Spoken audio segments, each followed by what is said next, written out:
We're live.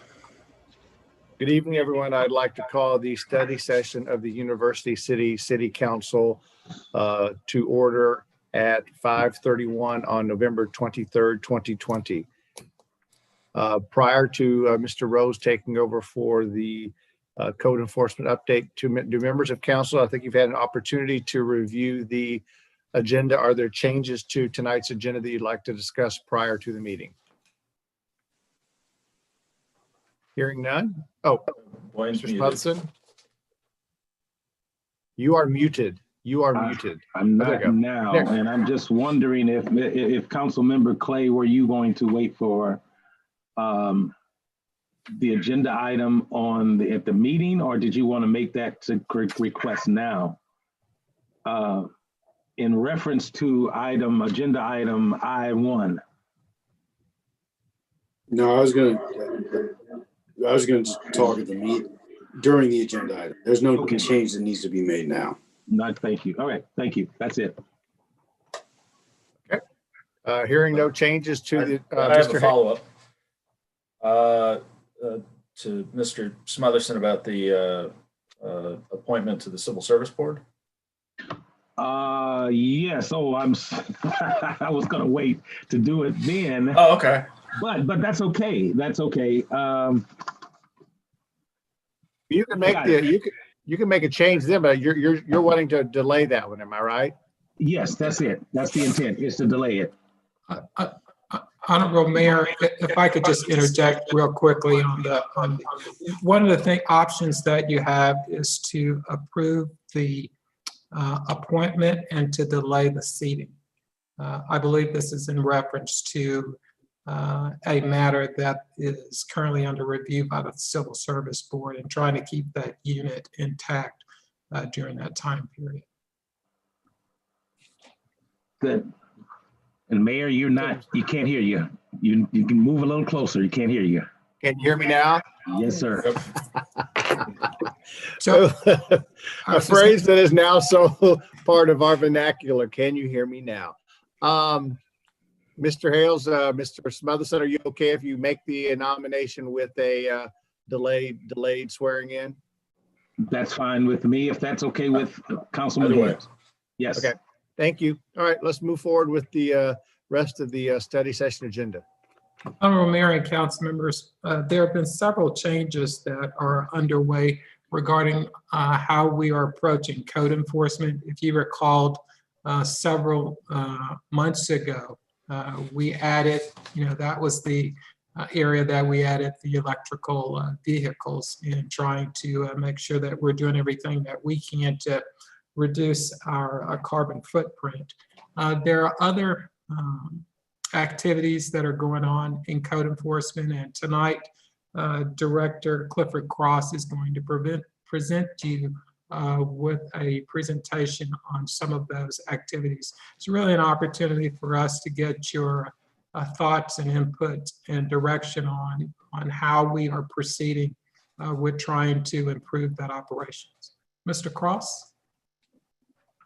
Yes, thank you, Mr. Rose. Good evening, City Council, Honorable Mayor. Yeah, as Mr. Rose had touched on, we're starting to look at some expanding some of the ways the code department addresses code violations. And what I mean by that is, how do we start to separate the occupancy inspection side from the actual code enforcement side where you have violations that exist? So what staff is going to do tonight, I want to run through a quick presentation and kind of get you up to date on some of the activities that we are doing and some of the things that we're looking to do and seeking your input to move forward as we start to roll into 2021. Because before you know it, the spring's going to be here and we're going to be fighting the grass and stuff like that again. And we want to be more proactive and ready to address it. Before I get too much into the presentation, I think the biggest thing that y'all are aware of, and we thank you, is the new software. It's been a little slow rolling out because we found a lot of things we've had to clean up in the actual code itself that we're taking this opportunity to do it. But it's going to be ready, and I think it's going to really show its effect, and we're going to become much more efficient and be able to be more proactive in addressing violations throughout the city come 2021. So I'm going to attempt to share my screen here and present this slideshow to you and then take any questions that you may have.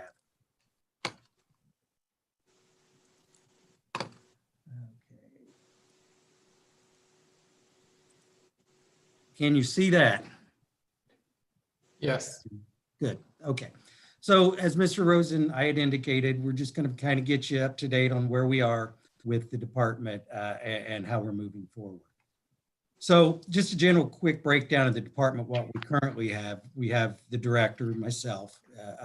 We have 4 administrative staff, which consist of 3 full-time and 1 part-time. Those are the secretaries and the permit clerks.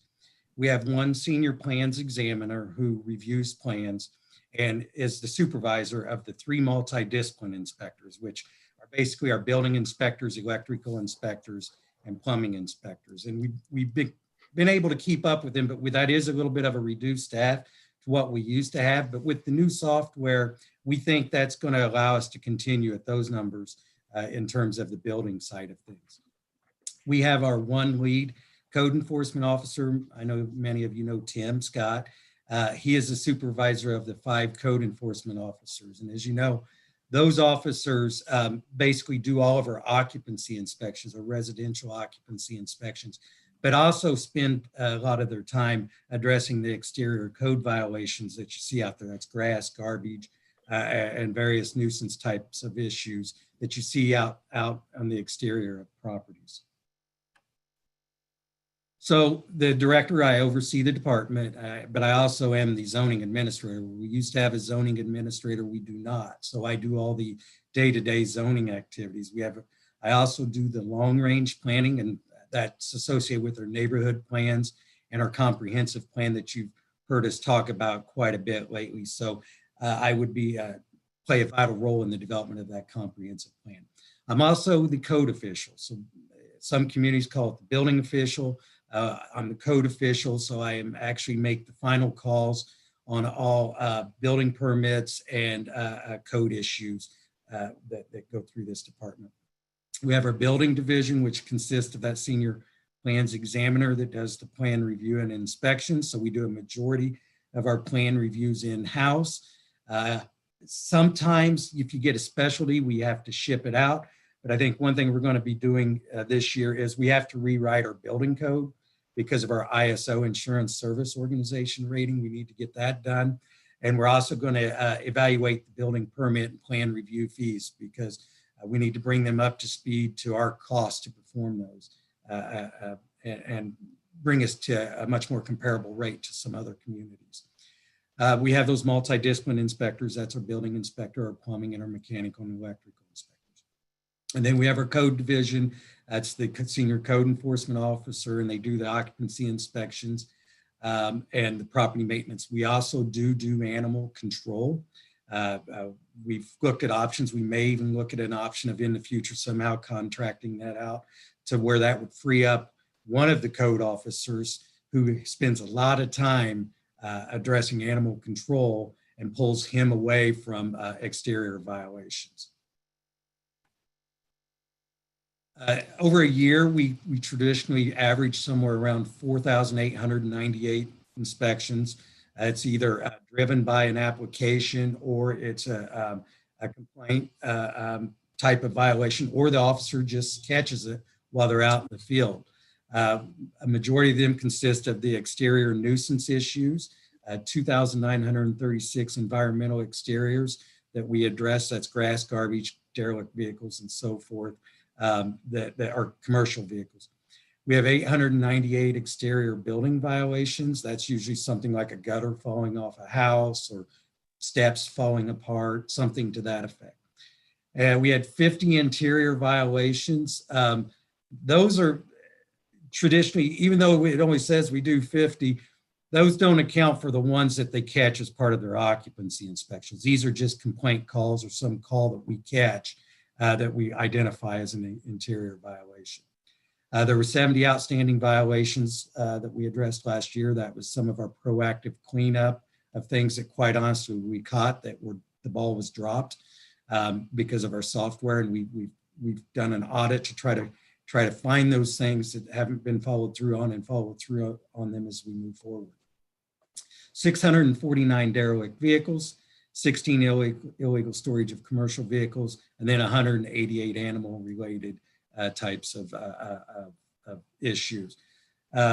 As a result, we average somewhere around 1,852 abatements and issue 763 citations over that same time frame. And abatements would mean we get a contractor out to cut the grass.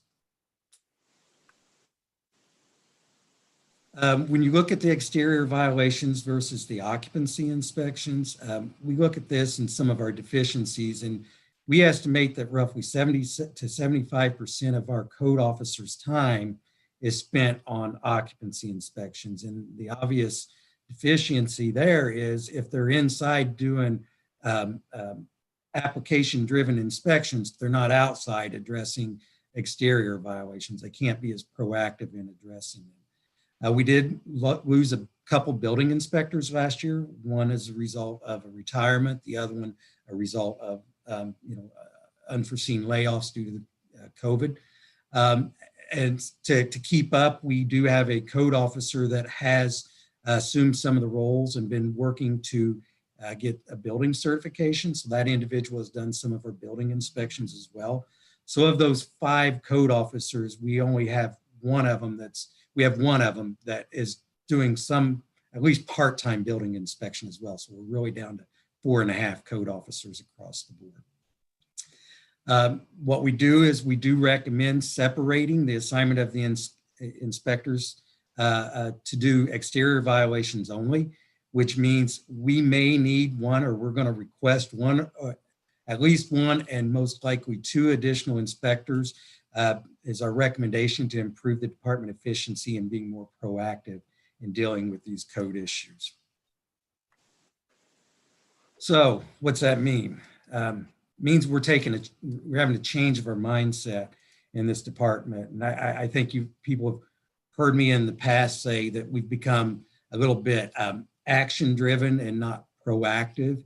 So the goal is to pull away from the reactive code enforcement where you call in or a citizen calls in a complaint and try to be more proactive to identify those violations prior to that, or at least stay on top of them. Now, we're always going to need the assistance of council members, citizens that live in neighborhoods that see things that we don't see to give us an update. But our goal is to become more proactive and reduce that to where we're more assertive in identifying the code issues out in the field. And then once it's observed, we want to have a better procedure to follow through on it. And that's what the software is going to do, in that it's a workflow system that if they're given a 10-day notice and they don't comply, I'm notified if the case is not closed out, so I can hold my inspectors much more accountable for dropping the ball.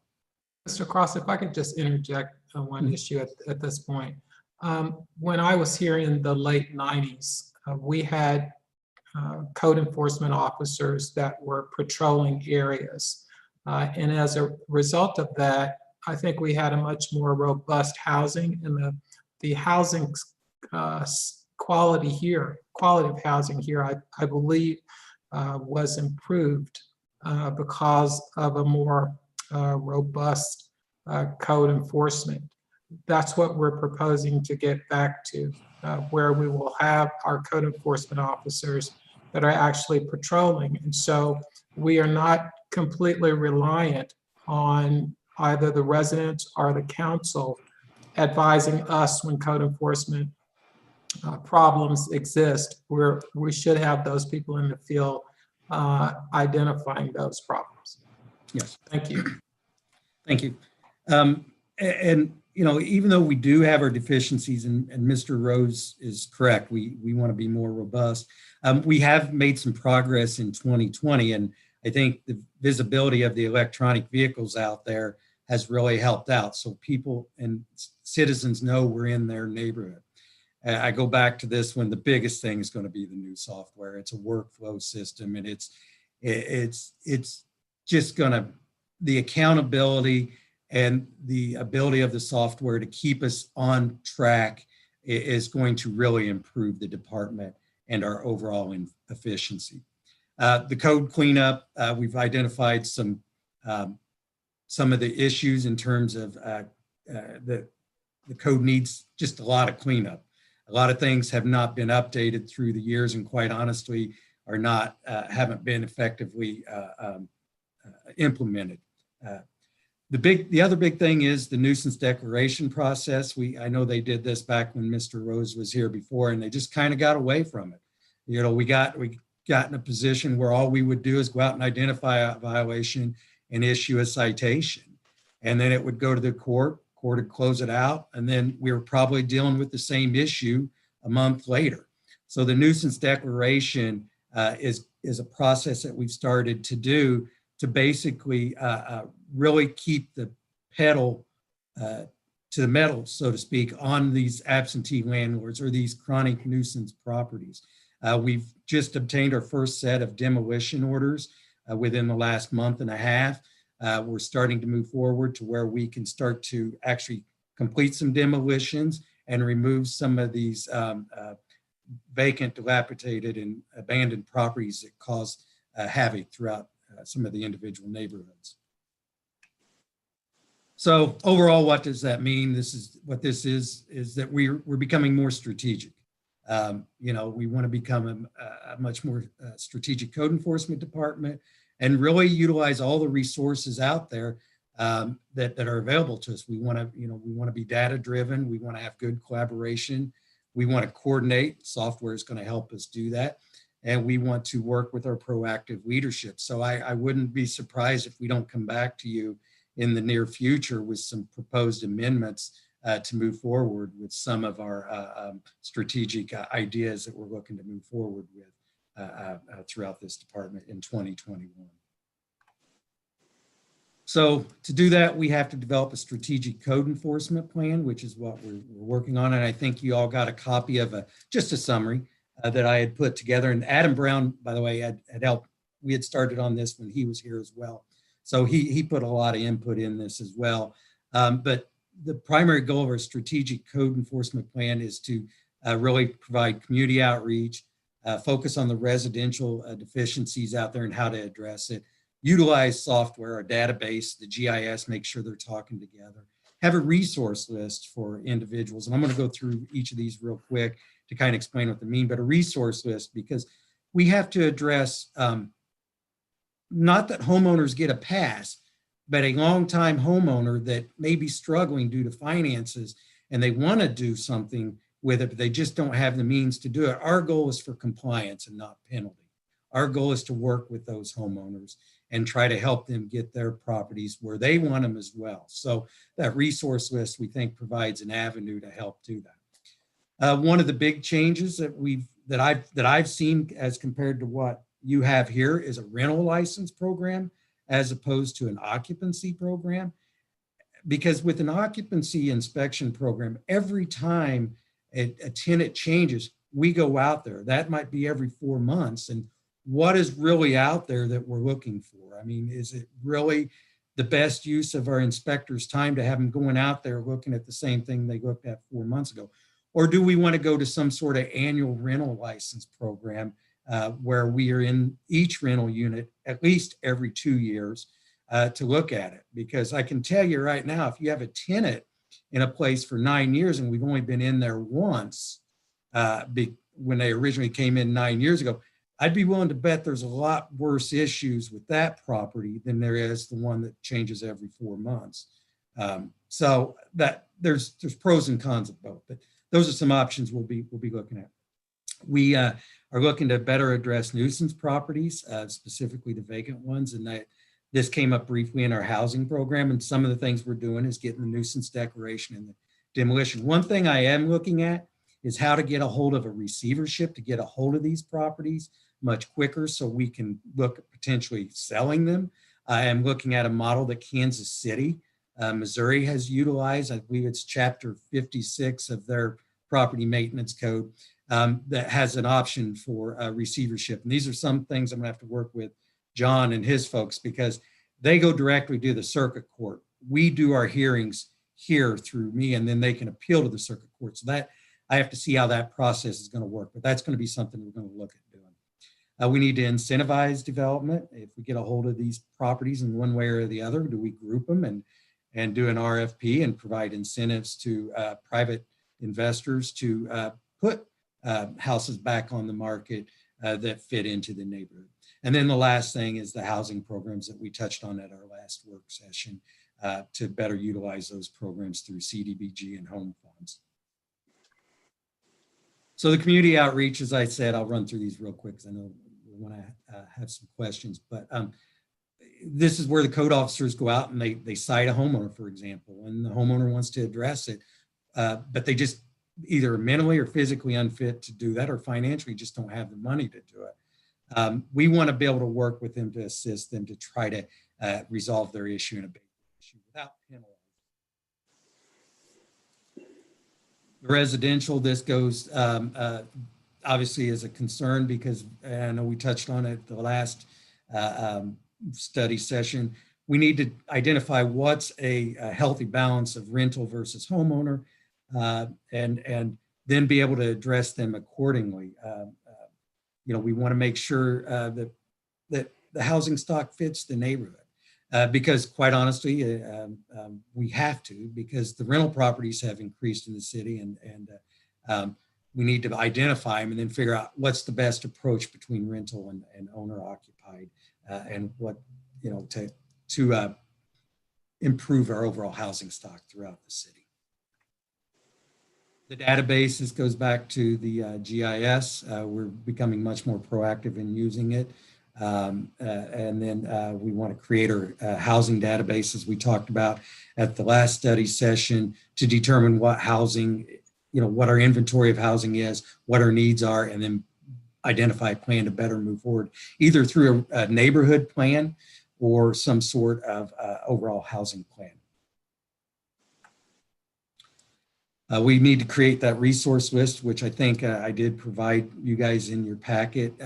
But this is the list that would help the seniors and the disabled. SHAD's a classic example of an organization we can work with to help people who need assistance to resolve their property maintenance issues.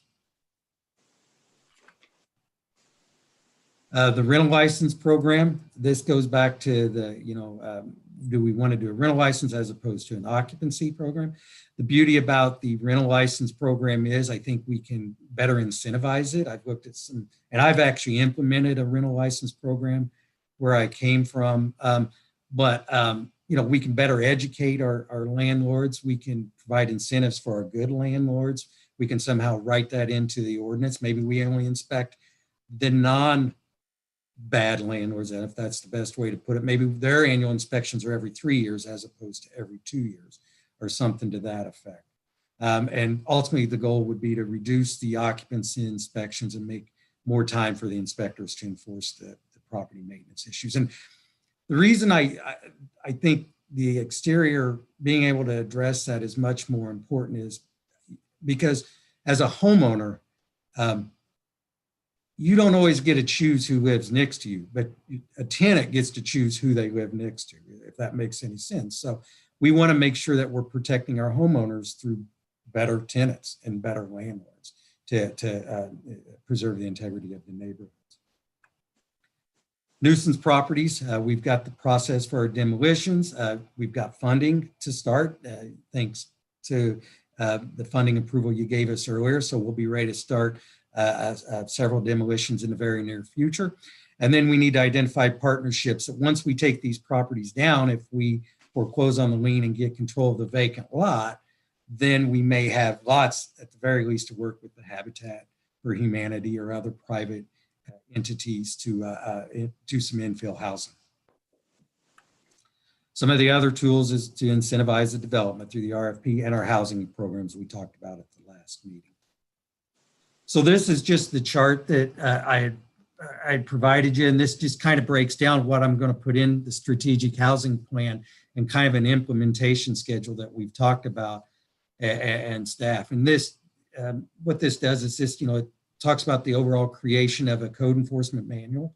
I think that's very important because say I'm not here and I plan on it, but say I'm not here in a year, Mr. Rose isn't here and council's not here, at least there's a consistent manual that's in place that hopefully will continue to build upon the things that we do and keep us on the same path so there's not a complete 180.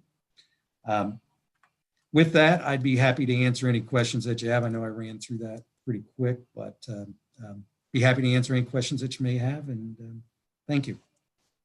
Thank you, Cliff. If you could remove from sharing your screen, then we can see who has a desire to ask a question or make a comment. Are there members of the council? Mr. Smotherson? Yes, sir. Thank you, Mayor Crow.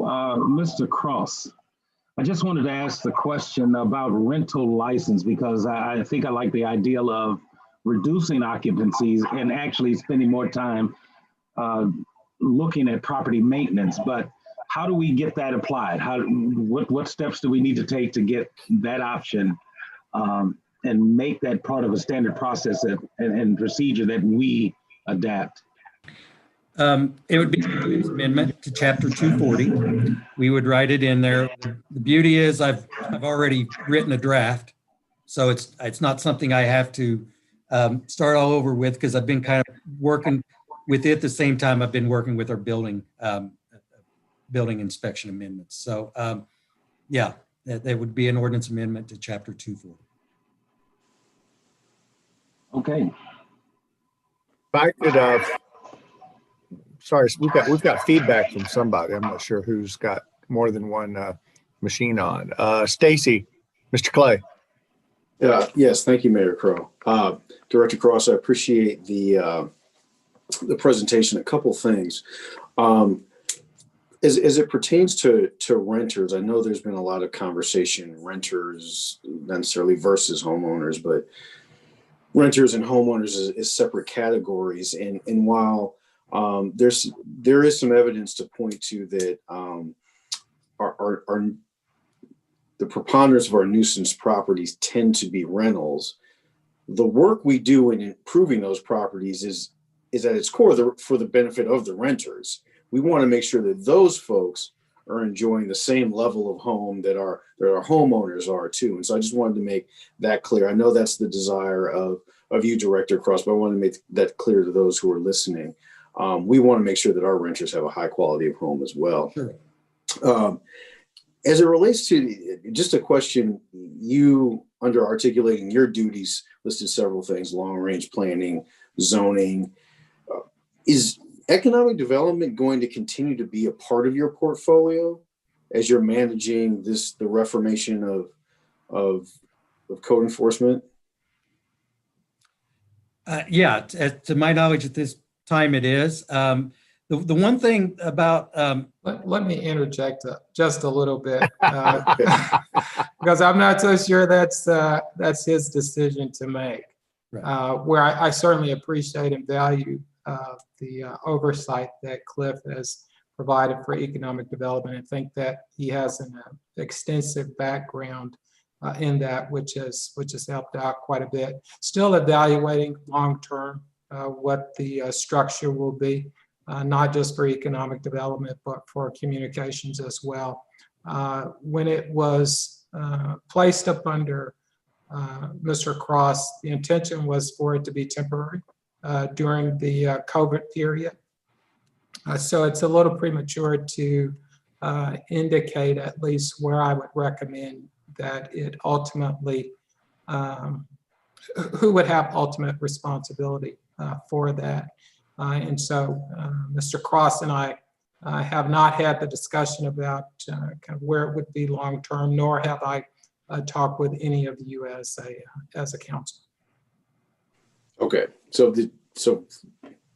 understood. This is just very ambitious and I think needed. This is something that the council and certainly Smotherson and I have been thirsting for, so we want to give all due attention to this process. Couple more things, Mayor. Vacant property versus occupied property. We've had many conversations about expediting the code enforcement process as it relates to vacant property. And certainly was glad to hear you talking about supports for occupied properties where folks may be legitimately struggling, wanting to do the right thing, but don't have the resources to do so. But can you say more about your vision of expediting code enforcement for vacant properties and what that would look like?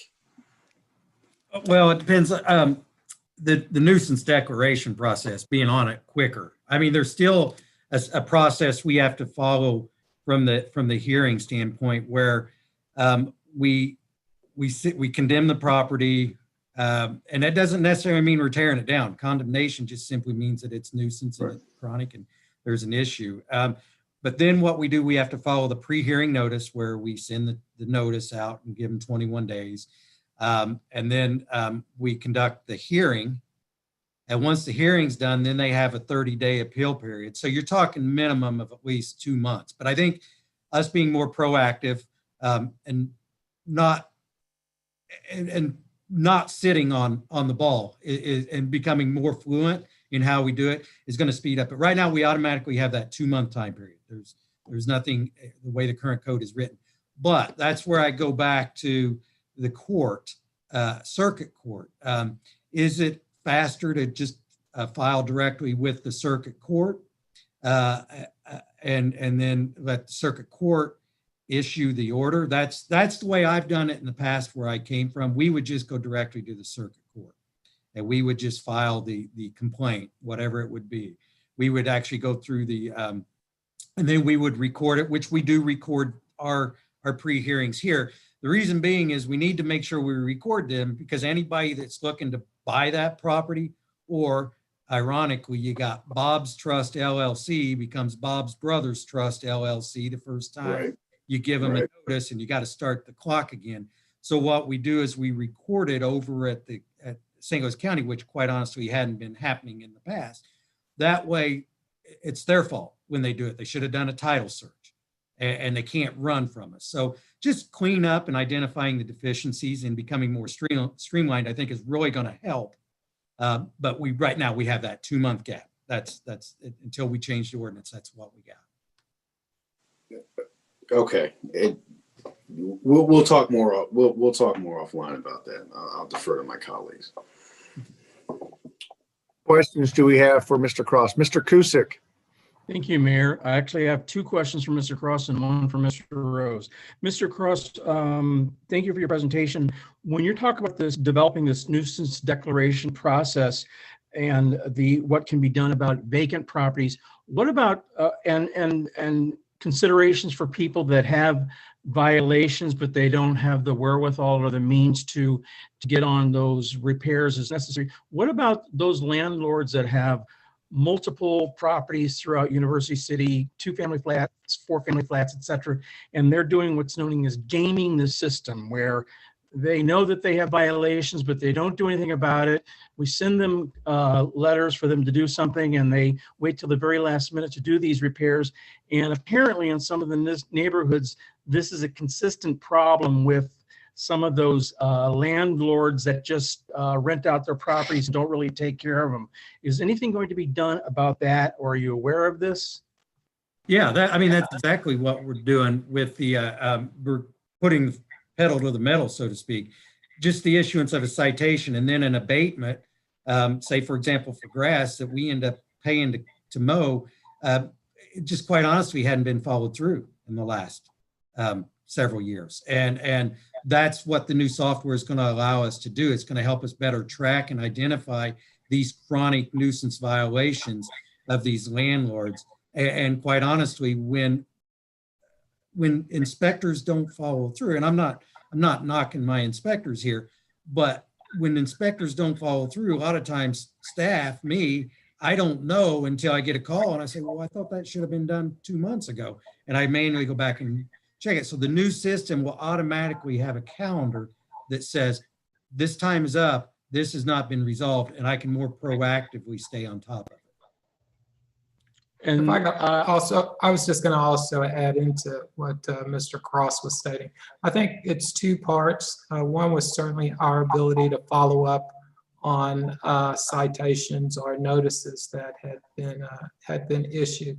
The second is really to take a very hard look at our process and determine should we be providing a notice to an individual that has already been noticed in the past. And I would argue with you that we should not. In fact, we're looking at changing our process to, if you have received one notice, then you are aware, or you should be aware of the violation or those type of violations occurring.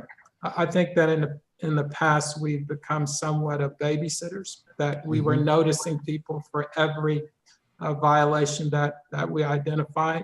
Now we need to move away from that. If you receive one notice, that's good. But after that, we should be going right to citation, because you knew or should have known that you needed to maintain your property. Okay, thank you. And then a follow-up to that, correct me if I'm mistaken, but I thought we appropriated funds almost maybe a year ago for this computer program. Have we been utilizing it? And I thought notices were going to be sent out starting then. Have we not been sending out notices and following up on those?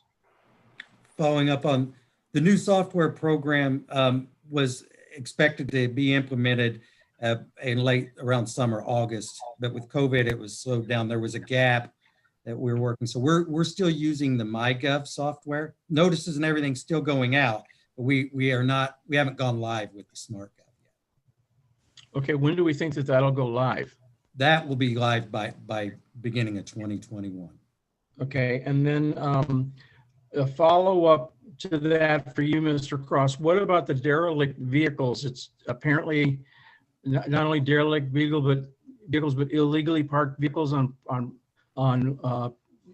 people's yards. Are we going to be doing anything about increasing our patrols on that? Yeah, that's the purpose of separating them, where I can have them out. And they're basically with the proposed addition of an additional code officer, that would be their primary responsibility. If you remember, we hired one code officer back in June of 19 that was solely dedicated to that. And we've seen an increase in those types of violations. The intent was to hire a second one here in 2020. I think we came back to you just before COVID hit. And then when COVID hit, we just didn't have the ability to do it at that time. So the answer to your question is, ultimately, if we split these responsibilities out, there's going to be many more. I would project 3, maybe even 4 that are solely dedicated to various areas throughout the city, and that's all they do, nuisance issues. Thank you. And then if a final question for Mr. Rose. Mr. Cross alluded to being down. I know that he said he was down 1 inspector, but do we have any plans to replace the lost inspectors and get him back up to working at full capacity, or are we still working in pandemic mode? Well, we're certainly still working in pandemic mode. The intention is to look at where we are financially in January and then make some decisions. One of the pleasant surprises was the counties providing us with CARES funds. And so I believe that the use with those funds will be able to bring back some of the critical positions that we had to lay off. So, but I'll be looking at that in January, bringing a recommendation to you as a council in late January. Thank you very much. Fine. First of all, thank you for the presentation. And I really appreciate that there was consideration given for people that might have trouble meeting the code because of, age or, other considerations. So one of my questions is, are there, we talked about the one warning or, giving notice. So are there special considerations for people who may be in, a difficult financial position? Maybe they can't, they don't have the money to get their vehicle licensed or, to fulfill the code requirements? I will defer a little bit to Cliff, but I can tell you that generally our goal, as Mr. Cross has indicated, is to gain compliance. each situation is going to be different, but the end result has to be the same, that they must comply with our codes. I think that's why we're looking at stronger partnerships with not-for-profit organizations, so that if someone is struggling, a senior or someone that's disabled, we have we can refer them to this not-for-profit for service. But I can say that, yes, we are sensitive to that. But even with being sensitive, there still must be an acceptance that they must comply. I'll defer to Mr. Cross. Anything to add? No, you're exactly right. I mean, that becomes a little bit more of a case by case where we can review it. But what I can say is our goal is compliance, and I don't camouflage it. A homeowner who's been here 30 years and is not on the radar every other day is going to get much more consideration than a landlord that we're chasing all over the place, or someone. And I'm not knocking landlords, but you have good landlords and you have your absentee landlords, and you have landlords that you got to do everything, and we're gonna identify those landlords, and those landlords they're going to comply. Is our intent, and we won't be as easy to work with as we would with a homeowner. Councilmember Clement, I was just going to add to that. I think there's an opportunity for, through the various resources that the city has, to support those not-for-profit organizations that do that would provide that support in the community. Similar to what you do with the EDRST funds now. You support the market, and that's on the nutrition side.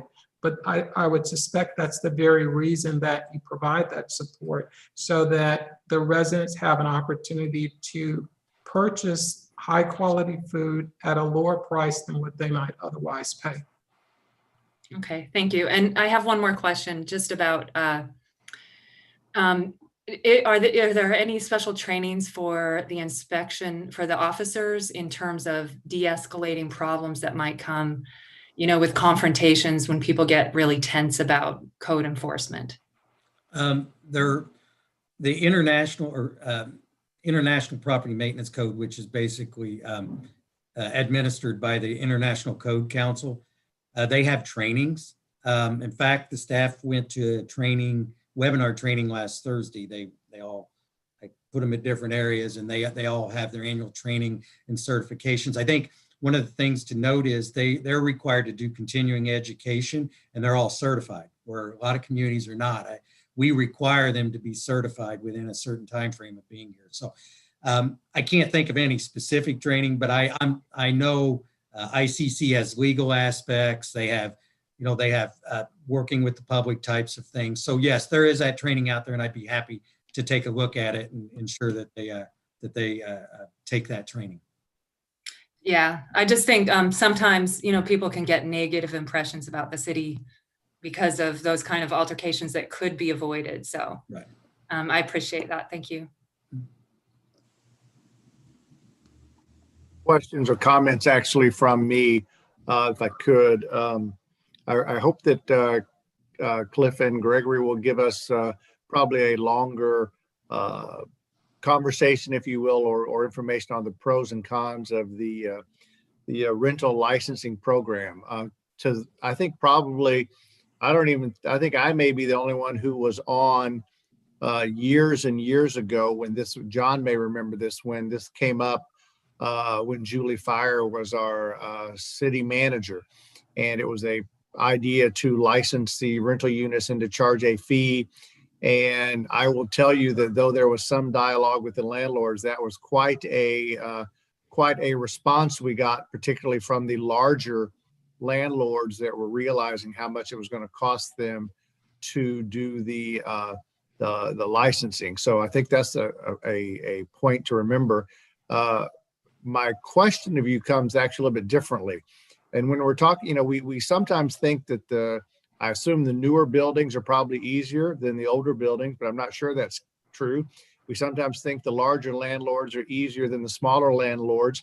Yet we've seen in St. Louis where some of the larger landlords have fully taken inappropriate advantage of the system and have become, in essence, slumlords that don't do anything. So my question of you folks is that I'm not sure there's a broad-based way that we determine whether based on age of property, location of property, size of landlord. I'm not sure we've got a good handle on who the problems are, who the strong landlords are. Am I correct in saying that? Well, I see a couple that come across my desk regularly.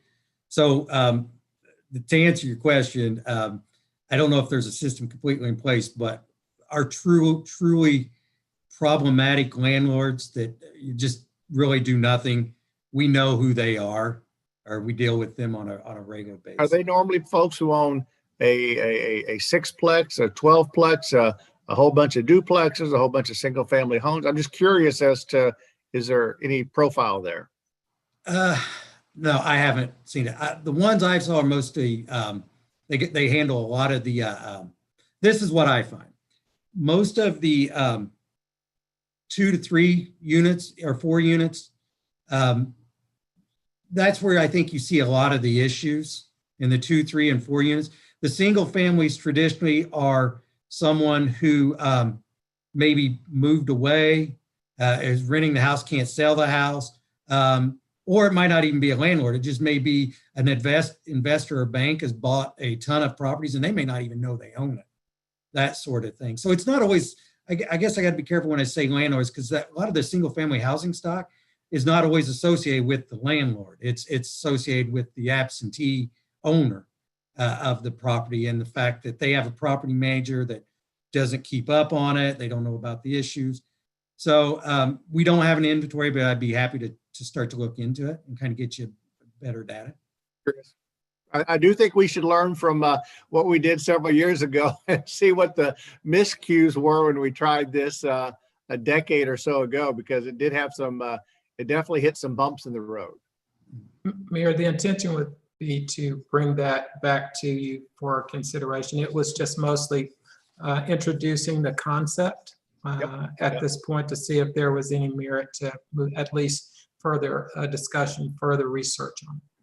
Well, I think there's a lot of merit to it. There's a lot of merit to it 10 years ago. It probably makes sense as to how we allocate our resources. It's just trying to, we probably need to just watch the minefields that we'll be walking through. So are there other questions? Mr. Smothers, oh, wait, sorry. Mr. Hales has not gotten a bite of the apple yet. Mr. Hales. Thank you. I want to be as brief as I can. I wanted to touch on something that hasn't been mentioned, and that was the slide about the putting systems and process in place. I have had a lot of experience with this department over the years, and I will tell you that I cannot appreciate more the effort to put in place processes, because I have witnessed that they have either fallen by the wayside or sort of been lost at some point, at some time over recent years. So very pleased with that. Also, the one concern, and it doesn't warrant a response right now, the demolition authorizations, and I know, Cliff, you mentioned an alternate path.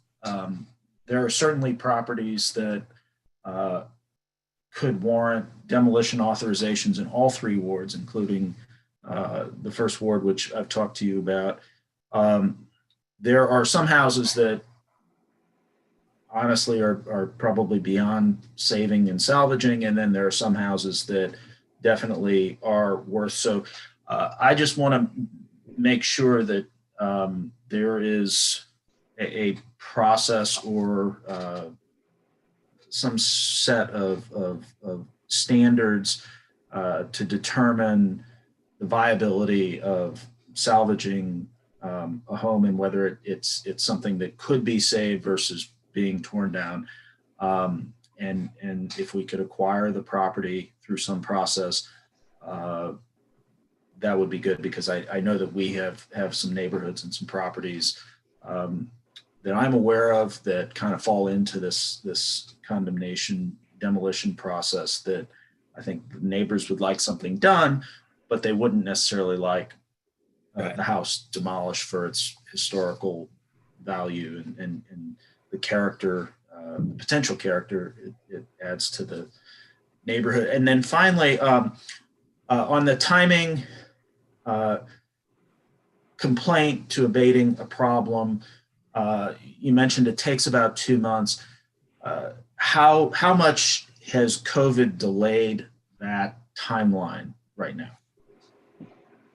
Well, it delayed it initially because we, quite honestly, we weren't being able to conduct the hearings. Now we've set up a process to do it.